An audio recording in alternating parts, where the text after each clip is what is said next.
Saturday we had the first fight. It was in the afternoon. It was in England, Queensberry Promotions. It was Daniel Dubois and Joyce. Joyce getting the 10th round knockout over the young man.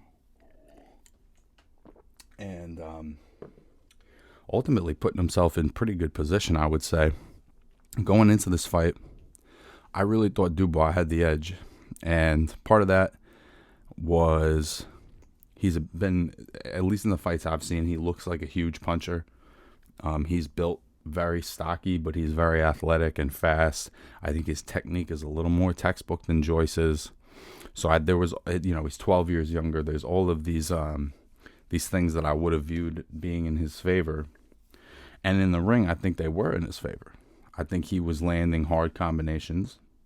I think he was faster. I think a lot of times he was able to get off first with his combinations. But then there's the little things. There's the little intangibles. Like Joyce's jab. Joyce's jab was fucking relentless. I mean, every chance he had, pop, pop, pop. And you could see third, fourth round, Dubois, I believe it was his left eye was starting to get really puffy. And you could see that, all right, Dubois is landing on Joyce, but Joyce is rolling the punches.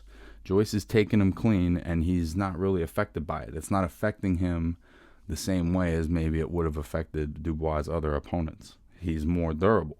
He has more experience. He's been hit, against guys like Stavern and Brian Jennings and other guys that have that experience. So he's had the experience of getting hit, and Dubois hitting him, and it's not affecting him in the same way. And you could see that what it was taking for Dubois to do what he was doing was taking much more energy for Dubois to keep doing what he was doing than for Joyce to do what he was doing.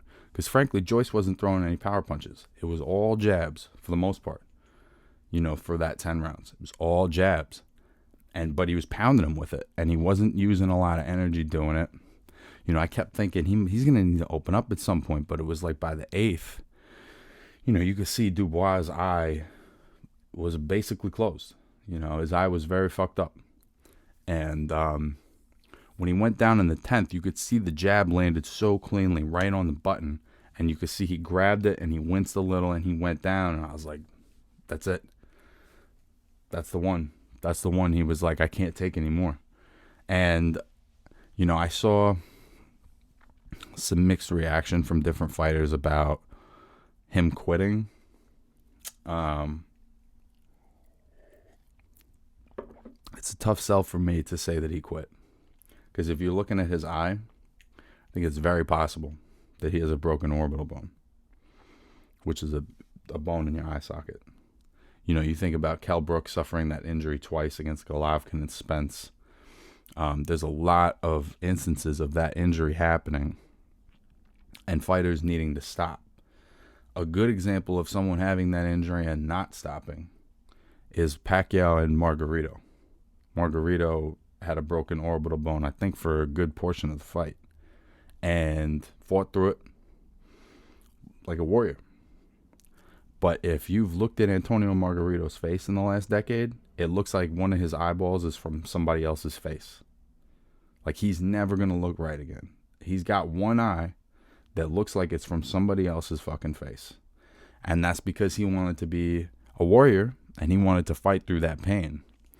Now, you can have appreciation for that and think, wow, like he really wanted it. He wanted it. He really fucking wanted it.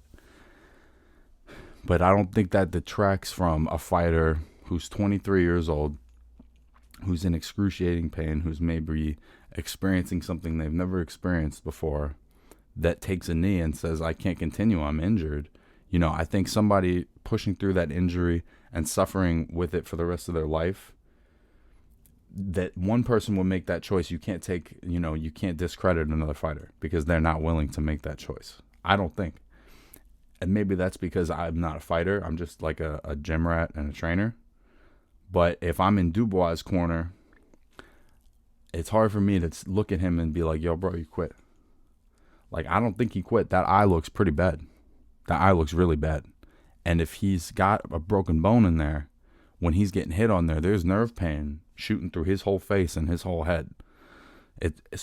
You're not in his body. If you're looking at that man saying he quit, you're not in his body. You're just not. He's too young to empty the tank on this fight. I know it's a big fight, but there's no way this kid doesn't have other big fights in his future. And we all know it. We all know he's very talented. We all know Joyce is 35. He's got more experience, fought better guys. You know, Joyce, in a lot of ways, is in his prime, and Dubois is not yet in his prime. So I think you got to ease up on the kid and just give Joyce the credit for having a good game plan, being smart, sticking with the jab, not trying to get too fancy, not trying to be something he's not. And by the way, being much better defensively than I've ever seen him in a fight. He was way better. So I think Joyce is headed for something big. I think he deserves it. I think this kid he fought was fucking dangerous and athletic, and he handled it.